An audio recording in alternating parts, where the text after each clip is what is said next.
다이너마이트로도 깨지지 않던 화강암이 한국의 공구 앞에선 두부처럼 잘렸습니다. 그 장면을 본 독일의 기술 감독관은 믿지 않았습니다. 세계에서 가장 까다롭기로 알려진 기술 인증기관 TÜV의 수석 평가관은 직접 한국으로 향했고 그곳에서 한 장인의 손끝에서 완성된 기술과 30년에 걸친 기록을 마주하게 됩니다. 기술은 손끝에서 나옵니다. 하지만 그 손끝이 무엇을 지켜왔는지는 아무도 말해주지 않죠. 오늘 우리는 한 사람의 신념이 어떻게 세상을 바꾸는지를 목격하게 됩니다. 이 영상 여러분은 어떻게 보실까요? 댓글로 여러분의 생각도 남겨주세요. 구독과 좋아요, 알림 설정도 부탁드립니다. 지금 바로 시작합니다. 안녕하세요. 저는 엘레나 바흐만입니다. 저는 독일기술감독협회 수석 평가관입니다. 저는 브라질 바이아주의 거대한 화강암 채석장에 발을 디뎠습니다. 정확히 3주 전 공식 초청장을 받았었죠. 한국 회사가 너무나 당당하게 제품 성능 테스트를 요청했던 겁니다. 사실 처음에는 웃음만 나왔어요. 세계적인 독일 공구 기술에 도전장을 내민 동양의 작은 나라라니 지금 생각해보면 정말 오만했습니다. 독일 기술감독협회는 유럽에서 가장 까다로운 품질 인증 기관이니까요. 이 기관의 인증 없이는 유럽 시장에 발도 못 붙입니다. 당연히 우리가 이길 거라 생각했죠. 하지만 그날 채석장에서 본 광경은 제 믿음을 완전히 뒤흔들었어요. 두 개의 다이아몬드 와이어 공구가 화강암 벽에 나란히 놓였습니다. 왼쪽은 독일 최고 기술의 공구, 오른쪽은 한국 제품이었죠. 테스트 시작과 함께 기계 소리가 채석장을 울렸습니다. 저는 팔짱을 끼고 자신있게 기다렸어요. 하지만 시간이 흐르며 점점 불안해졌습니다. 독일산 공구의 절삭면이 거칠고 불규칙했거든요. 반면 한국산은 마치 유리를 자른 듯 매끄럽게 암석을 절단했습니다. 속도는 우리 것보다 30% 이상 빨랐어요. 검사 자료를 3번이나 확인했습니다. 그런 결과가 나올 리 없었죠. 이건 무슨 조작이 들어간 거야. 저도 모르게 중얼거렸습니다. 현지 기술자들은 제 표정을 보고 웃음을 감추지 못했어요. 분명 모두가 알고 있었던 사실을 저만 몰랐던 겁니다. 한국 측 대표가 다가와 절삭면을 손가락으로 가리켰습니다. 엘레나 박사님, 직접 만져보시겠어요? 망설이다 손을 뻗었습니다. 독일산은 마치 사포처럼 거친 반면 한국산은 유리처럼 매끈했어요. 절단 각도도 완벽했습니다. 아무리 봐도 흠을 찾을 수 없었죠. 어떻게 이런 일이 목소리가 떨렸습니다. 반복된 실험에서도 결과는 동일했어요. 제 손에 쥐어진 데이터 시트를 노려보았습니다. 숫자들이 명확하게 한국 기술의 우위를 증명하고 있었죠. 직접 한국에 가서 확인하겠습니다. 퉁명스럽게 말했어요. 분해해서라도 봐야 납득이 되겠다고 덧붙였습니다. 그들은 자신있게 초대장을 건넸죠. 호텔로 돌아가는 차 안에서 창밖을 내내 바라봤습니다. 브라질의 저녁 하늘에 어둠이 내리고 있었어요. 지금까지 믿어온 모든 것이 무너지는 기분이었습니다. 도대체 그들은 어떻게 이런 기술을 만들어냈을까요? 그날 밤 한국행 비행기 표를 예약했습니다. 독일 기술의 자존심을 지키기 위해 반드시 그 비밀을 밝혀내야 했죠. 한국 인천공항에 내리자 첫인상부터 놀라웠습니다. 독일의 프랑크푸르트 공항과는 다른 분위기였죠. 현대적인 건물 디자인과 완벽한 정돈이 눈에 들어왔습니다. 이게 정말 제가 생각했던 아시아였나요? 공항 직원들의 친절함도 인상적이었습니다. 독일의 사무적인 응대와는 다른 따뜻함이 느껴졌어요. 세련된 교통 시스템을 타고 도심으로 향하는 동안 창밖 풍경이 계속 바뀌었습니다. 초현대적 건물들과 푸른 산이 공존하는 모습이 신비롭게 다가왔죠. 하지만 한국의 작은 지방 도시에 도착한 순간부터 실망감이 밀려왔습니다. 공장 외관은 낡았고 간판은 비바람에 바랜 것 같았습니다. 이런 데서 독일을 이긴다고? 속으로 비웃었죠. 로비에서 만난 안내원은 친절했지만 더 실망스러웠습니다. 이렇게 소박한 회사가 어떻게 우리를 이겼을까요? 하지만 제 오만은 공장 내부에 들어서는 순간 무너져 내렸습니다. 완전히 다른 세계가 펼쳐졌거든요. 티끌 하나 없는 청정 공간, 정교한 기계들이 조용히 돌아가고 있었습니다. 마치 공기마저 정제된 듯했어요. 그 중에서 제 시선을 사로잡은 건 한 남자였습니다. 그는 작은 테이블 앞에서 무언가에 집중하고 있었죠. 가까이 다가가자 그는 미세한 다이아몬드 입자를 손끝으로 선별하고 있었습니다. 신기한 광경이었어요. 그의 손가락에는 깊은 화상 자국이 있었습니다. 하지만 그 손은 마치 살아있는 기계처럼 정확했죠. 처음에는 무시하려 했습니다. 그러나 그의 작업을 지켜볼수록 이상한 감정이 밀려왔어요. 뭐 하는 겁니까? 냉소적으로 물었습니다. 그는 고개를 들지 않고 대답했죠. 다이아몬드의 각도와 배열을 확인하고 있습니다. 그의 목소리는 차분했어요. 기계로 하면 안 되나요? 저는 비꼬듯 질문했습니다. 그러자 그가 처음으로 저를 바라봤죠. 그의 눈에는 깊은 자부심이 있었습니다. 기계는 눈을 속일 수 있어요. 하지만 사람 손끝은 공기를 읽습니다. 무슨 말인지 이해할 수 없었습니다. 하지만 그 말에 담긴 확신이 저를 흔들었어요. 안내를 맡은 젊은 연구원이 그를 조 선임님이라고 부르며 소개했습니다. 그는 조용히 고개를 숙였죠. 30년간 이 일만 해오셨습니다. 연구원의 설명에 조 선임은 겸연쩍게 웃었어요. 이 낯선 공간에서 유일하게 이해할 수 있는 건 그의 표정이었습니다. 진정한 장인의 얼굴이었죠. 테스트 준비가 다 됐습니다. 다른 연구원의 알림에 우리는 실험실로 향했어요. 걸어가며 무심코 벽을 보니 사진들이 걸려 있었습니다. 그중 하나는 젊은 시절의 조 선임이었죠. 한 손에는 작은 공구를, 다른 손으로는 V자를 그리며 활짝 웃고 있었습니다. 30년 전의 모습이었어요. 언제부터 이 작은 입자와 씨름해왔을까 생각하니 묘한 감정이 들었습니다. 존경심이 조금씩 피어났죠. 실험실 문을 열기 전 조 선임이 말했습니다. 엘레나 박사님, 열린 마음으로 보시겠어요? 그 말에 무슨 의미가 있는지 곧 알게 될 거라는 예감이 들었습니다. 저도 모르게 고개를 끄덕였죠. 실험을 마치고 저녁 식사를 하게 되었습니다. 한국식 바비큐라며 연구원들이 반갑게 안내했죠. 테이블에 둘러앉은 우리는 묘한 분위기였습니다. 아직도 제 머릿속은 오늘 본 실험 결과로 혼란스러웠어요. 소주라는 술이 돌았고 조금씩 분위기가 풀렸습니다. 용기를 내어 조 선임에게 물었죠. 그렇게까지 하셨던 이유가 단순한 기술 때문이었나요? 조 선임은 잠시 저를 바라보더니 일어났어요. 그가 구석에 있는 낡은 서랍을 열었습니다.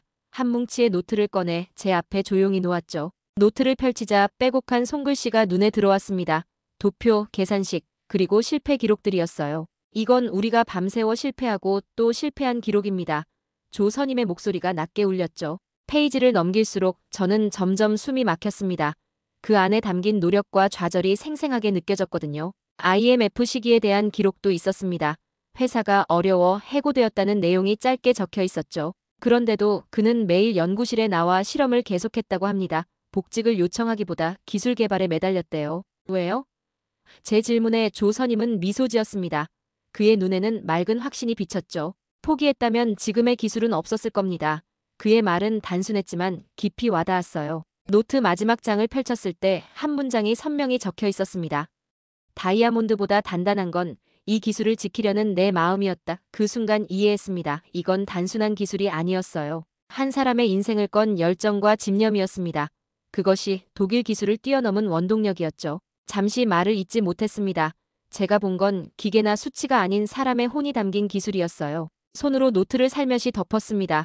갑자기 부끄러워졌어요. 저는 그저 품질 평가를 위해 왔을 뿐인데 이제는 그 이상의 무언가를 보고 있었습니다. 기술 너머의 진실을 마주한 느낌이었죠. 식사를 마치고 숙소로 돌아왔습니다. 평소처럼 기술 보고서를 작성하려 했어요. 하지만 무언가 달랐습니다. 오늘 본 노트의 기록들이 자꾸 떠올랐죠. 처음으로 기술의 냉정한 수치가 아닌 그 뒤에 숨은 사람의 이야기를 적기 시작했습니다. 이런 보고서는 처음이었어요. 노트북을 닫고 창밖을 바라봤습니다. 한국의 밤하늘은 독일과 다르게 느껴졌죠. 내일은 어떤 기술을 보게 될지 궁금해졌습니다. 이번엔 열린 마음으로 바라보고 싶었어요. 다음 날 아침, 제 마음은 어제와 달랐습니다. 의심보다 호기심이 앞섰죠. 실험실에 들어서자 조 선임과 연구원들이 이미 준비를 마친 상태였습니다. 긴장된 얼굴로 저를 맞이했어요. 오늘은 에이릭스 자동 배열 기술을 보여드리겠습니다. 젊은 연구원이 설명했죠. 테이블 위에는 두 종류의 다이아몬드 공구가 나란히 놓여 있었습니다. 독일산과 한국산이었어요. 현미경을 통해 먼저 독일산 공구를 살펴봤습니다. 익숙한 광경이었죠. 다이아몬드 입자들이 일정한 간격으로 배열되어 있었습니다. 세계 최고 수준의 기술이라고 자부해왔죠. 이제 한국산 공구로 현미경을 옮겼습니다. 그리고 눈을 의심했어요. 다이아몬드 입자들이 단순 나열이 아닌 입체적으로 배열되어 있었습니다. 마치 살아 숨쉬는 듯했죠. 이건 무슨 기술입니까? 목소리를 낮췄습니다. 아직도 믿기지 않았어요. 다단 입체 배열 기술입니다. 조 선임이 설명했습니다. 일반 배열은 다이아몬드가 다르면 성능이 급격히 떨어지죠. 하지만 우리 기술은 첫 층이 다르면 두 번째 층이 절삭을 이어갑니다. 그는 자신감 있게 말했어요. 실제 테스트가 시작되었습니다. 콘크리트 블록을 준비했죠. 독일산 공구가 먼저 작동했습니다. 익숙한 소리와 함께 절삭이 진행됐어요. 그 다음 한국산 공구가 같은 두께의 콘크리트를 절단했습니다. 소음이 현저히 적었죠. 결과는 명확했습니다. 한국산 공구가 30% 이상 빠르게 작업을 마쳤어요. 절삭면도 완전히 달랐습니다. 독일산은 미세한 울퉁불퉁함이 있었지만 한국산은 거울처럼 매끈했죠. 이 정도 정밀도면 나노 단위까지 통제된다는 거잖아. 혼잣말처럼 중얼거렸습니다. 제 손에 들려있던 독일산 공구가 바닥으로 떨어졌습니다. 모두의 시선이 그리로 향했죠. 실험실 전체가 갑자기 정적에 휩싸였습니다. 저는 허탈한 듯 공구를 주울 생각도 못했어요. 어떻게 이게 가능한 거지? 제 말에 조 선임은 조용히 미소 지었습니다. 30년입니다. 그는 단순하게 답했습니다. 매일 아침 한 가지만 생각했죠. 그의 눈빛은 진지했습니다. 더 나은 방법이 있을 거라고 포기하지 않았어요. 바닥에 떨어진 독일 공구를 바라봤습니다. 그것은 단순한 실수가 아니었어요. 독일 기술의 자존심이 무너지는 소리였습니다. 제 마음속에서도 무언가 무너지고 있었죠. 공장 둘러보기를 마치고 휴게실로 향했습니다. 벽에 걸린 오래된 사진들이 제 시선을 사로잡았어요. 그중 한 사진이 특히 눈에 띄었습니다.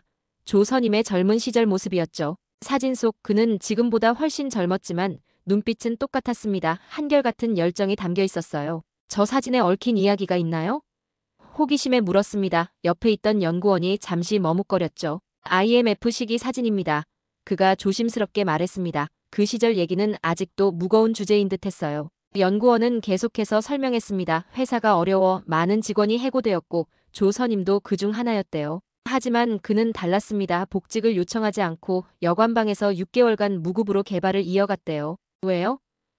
저도 모르게 물었습니다. 연구원의 표정이 복잡해졌어요. 납품한 제품들의 미수금이 회수되지 않아서 회사가 위기였습니다.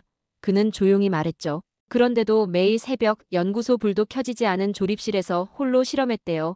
그의 말에 가슴이 묵직해졌습니다. 식사 자리에서 용기를 내 조 선임에게 직접 물었습니다. 그때 정말 힘드셨을 텐데 왜 포기하지 않으셨어요? 조 선임은 잠시 생각에 잠겼습니다. 그리고 조용히 입을 열었죠. 한 번은 일본 기술자에게 조언을 구했습니다. 그의 목소리가 약간 떨렸어요. 그런데 그들은 웃기만 하고 단 한마디도 하지 않았습니다. 그 순간 제 얼굴이 화끈거렸습니다. 저도 처음엔 그와 비슷한 태도였으니까요. 부끄러움이 밀려왔어요. 그때 우리가 당한 건 무시가 아니라 침묵이었습니다. 조 선임의 눈에 강한 의지가 빛났죠. 그래서 더 이를 악물었습니다. 내가 기술로 보답해야겠다. 그 마음뿐이었어요. 식사를 마치고 숙소로 돌아오는 길 묵직한 생각에 잠겼습니다. 조 선임에게 기술은 단순한 직업이 아니었어요. 그에겐 살아야 할 이유이자 이겨내야 할 과거였습니다. 그제야 진심으로 그를 존경하게 됐죠. 숙소 창문으로 한국의 밤거리를 바라봤습니다.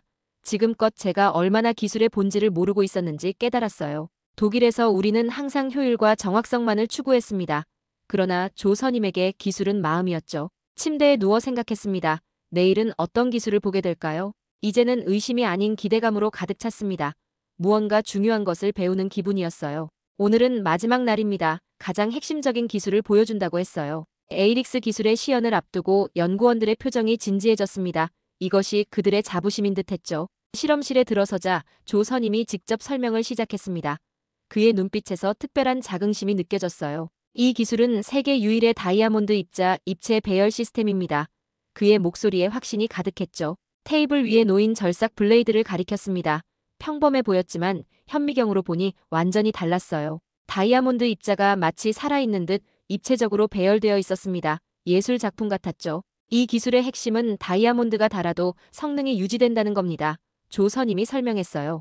테스트가 시작되었습니다. 에이릭스 블레이드가 고속으로 회전하며 철근 콘크리트를 절단했죠. 놀라운 광경이었습니다. 마치 종이를 자르듯 부드럽게 절단되었어요. 손으로 절단면을 만져봤습니다. 믿을 수 없을 정도로 매끄러웠죠. 이건 단순한 공구가 아니군요. 감탄했습니다. 조 선임이 고개를 끄덕였어요. 이어서 그는 작은 원형 물체를 보여줬습니다. 단추 크기의 휠이었어요. 이건 스크라이버 휠입니다. 그가 말했습니다. 표면을 보세요. 현미경으로 보니 600개가 넘는 510마이크론 크기의 돌기가 정교하게 새겨져 있었습니다. 숨이 막혔어요. 이 작은 휠이 LCD 패널, 반도체 웨이퍼, 자동차 정밀 부품을 가공합니다. 조 선임의 설명이 이어졌죠. 그리고 덧붙였습니다. 이 기술은 현재 세계 시장의 70%를 점유하고 있습니다. 믿기지 않았습니다. 이 작은 회사가 세계 시장을 장악하고 있다니요. 어떻게 이런 기술을 개발하셨어요? 경외심을 감추지 못하고 물었습니다. 조 선임은 잠시 창밖을 바라봤습니다. 그리고 조용히 말했죠. 일본은 웃었고 우리는 손톱 크기 위에 세계를 새겼습니다. 그 말이 제 가슴을 때렸습니다. 기술은 단순한 도구가 아니었어요. 누군가의 꿈이자 자존심이었습니다. 그것이 이 작은 공장이 세계를 이끄는 비결이었죠. 여러 응용 분야도 보여주었습니다. 비행기 활주로의 그루브 작업, 초고층 건물 유리 절단 등이요. 모든 현장에서 에이릭스 기술은 절대적인 성능을 발휘하고 있었습니다. 감탄을 금할 수 없었어요. 이건 공학이 아니라 예술입니다. 저도 모르게 말했습니다. 조 선임의 얼굴에 미소가 번졌습니다. 제 말이 그에게 의미 있게 다가간 듯 했어요. 독일로 돌아오는 비행기 안에서 시간이 멈춘 듯 했습니다. 창밖으로 구름만 끝없이 펼쳐졌어요. 노트북을 펼쳐 품질 보고서를 작성하기 시작했습니다. 하지만 평소와는 달랐죠. 숫자와 데이터를 넘어 그 너머의 이야기를 담고 싶었습니다. 한국에서 본 모든 것들이 머릿속을 맴돌았어요. 베를린 사무실에 도착하자 동료들이 호기심 어린 표정으로 맞이했습니다. 모두가 제 결론이 궁금했던 거죠. 어땠어, 엘레나? 수석 연구원이 물었습니다. 역시 과장된 거였지? 대답 대신 가방에서 한국에서 가져온 절상면 샘플을 꺼냈습니다. 그리고 동료들 앞에 조용히 놓았어요. 샘플을 본 그들의 표정이 굳어졌습니다. 이런 품질은 독일에서도 만들어 본 적 없었거든요. 책상에 앉아 공식 보고서를 작성했습니다. 모든 데이터와 결과를 객관적으로 기록했어요. 하지만 마지막 줄을 쓰기 전 펜을 잠시 멈췄습니다. 무엇을 남겨야 할지 고민됐죠. 눈을 감고 한국에서의 날들을 떠올렸습니다. 조 선임의 손끝, 그의 일지, 그리고 흔들림 없는 눈빛이요. 결심했습니다. 그리고 조용히 한 줄을 적었어요. 메이드 인 코리아, 이제는 기준이 되었습니다. 보고서를 제출하고 사무실로 돌아와 조 선임에게 전화를 걸었습니다. 그의 목소리가 반가웠어요. 선생님, 잘 지내시죠? 독일에 무사히 도착했습니다. 제 목소리가 떨렸어요. 엘레나 박사님, 보고서는 잘 작성하셨나요? 그가 물었습니다. 제 눈가에 눈물이 맺혔죠. 네, 사실대로 썼습니다. 잠시 침묵이 흘렀습니다. 그리고 용기를 내어 말했어요. 선생님, 감사합니다. 제가 몰랐던 걸 많이 배웠습니다. 전화를 끊고 창밖을 바라봤습니다. 베를린의 하늘은 언제나처럼 푸르렀어요. 하지만 제 눈에는 이제 다른 풍경이 보였습니다. 한국에 회전하는 다이아몬드 와이어 같은 빗줄기가요. 사무실에서 나오는 길에 동료가 물었습니다. 그래서 최종 결론이 뭐야? 미소를 지으며 대답했습니다. 기술에는 국경이 없어. 집으로 돌아가는 길, 가방 속에는 조 선임이 선물한 작은 스크라이버 휠이 있었습니다. 잊지 못할 기념품이었죠. 그것은 단순한 기술 제품이 아니었습니다. 한 사람의 삶과 신념이 담긴 이야기였어요. 인생에서 가장 값진 교훈을 얻은 출장이었습니다. 진정한 기술은 사람의 마음에서 시작된다는 것을요. 프랑크푸르트 국제기술 컨퍼런스. 제가 연단에 올랐습니다. 전 세계 기술 평가관들 앞이었죠. 한 달 전까지만 해도 상상도 못했을 일입니다. 제가 한국 기술을 옹호하는 발표를 하다니요. 마이크를 잡고 깊게 숨을 들이마셨습니다. 객석에는 익숙한 얼굴들이 보였어요. 오늘 저는 기술의 본질에 대해 이야기하고 싶습니다. 시작했죠. 진짜 기술은 누가 만들었는지를 보면 압니다. 슬라이드에 조 선임의 사진이 나타났어요. 한 달 전 저는 한국의 작은 공장을 방문했습니다. 그날의 기억이 선명했죠. 처음엔 의심했습니다. 그들이 어떻게 독일을 이겼는지 이해할 수 없었어요. 청중들 사이에서 웃음이 흘렀습니다. 모두가 공감하는 교만함이었죠. 하지만 제가 본 건 단순한 기술이 아니었습니다. 제 목소리에 힘이 실렸어요. 슬라이드가 넘어갔습니다. 조 선임과 후배 연구원들. 다시 회전하는 와이어의 모습이요. 30년 동안 한 길을 걸어온 장인들이 있었습니다. 말을 이어갔어요. 그들은 수명을 2배 늘리고 절삭 성능을 30% 이상 높인 기술을 만들어냈습니다. 다음 슬라이드에는 미국 공항 활주로 작업 현장 사진이 나왔습니다. 모두의 시선이 집중됐죠. 비행기의 생명을 지키는 그루브 작업. 그것을 한국 기술이 만들고 있었습니다. 이어서 품질에 감탄하는 유럽 기술자들의 모습을 보여줬습니다. 객석에서 술렁임이 일었어요. 이제 우리는 선택해야 합니다. 목소리를 낮췄습니다. 기술의 우월함을 인정할 것인가 아니면 고집을 부릴 것인가. 마지막 슬라이드. 조 선임의 일지에서 본 그 문장을 띄웠습니다. 다이아몬드보다 단단한 건 이 기술을 지키려는 내 마음이었다. 세계 시장 점유율 70% 제가 강조했습니다. 이건 우연이 아닙니다. 발표를 마치자 객석에서 박수가 터져나왔습니다. 일부는 아직도 믿기 힘든 표정이었지만요. 단상을 내려오는데 한 동료가 물었습니다. 정말 그렇게 대단해? 미소를 지었습니다. 직접 가서 보세요. 말로는 설명할 수 없어요. 리셉션 장소에서 제 핸드폰이 울렸습니다. 한국에서 온 전화였어요. 엘레나 박사, 발표 잘하셨나요? 조 선임의 목소리였습니다. 덕분에 성공적이었어요. 진심을 담아 답했습니다. 모두가 한국 기술에 관심을 보였죠. 조 선임이 말했습니다. 우린 돌을 깎는 게 아니라 사람을 살리는 길을 깎고 있었죠. 그 말에 가슴이 뭉클했습니다. 기술의 진정한 가치를 다시 한번 깨달았어요. 전화를 끊고 창밖을 바라봤습니다. 프랑크푸르트의 야경이 눈부셨어요. 이제 저는 알고 있습니다. 진정한 기술은 사람의 마음에서 시작된다는 것을요. 그리고 한국의 그 작은 공장에서 세계를 바꾸는 혁신이 계속되고 있다는 사실을요. 30년 외길 다이아몬드를 깎은 게 아니라 세상을 바꾼 기술, 그날의 발표 자료를 닫으며 생각했습니다. 오늘 이야기 어떻게 들으셨나요? 누군가는 돌을 깎지만 누군가는 세상을 깎습니다. 기술은 숫자가 아니라 지켜낸 시간과 사람의 신념에서 나오는지도 모르겠습니다. 여러분은 어떻게 생각하시나요? 아래 댓글로 함께 나눠주세요. 그리고 구독과 좋아요, 알림 설정으로 다음 이야기에서도 꼭 다시 만나 뵙길 바랍니다. 감사합니다.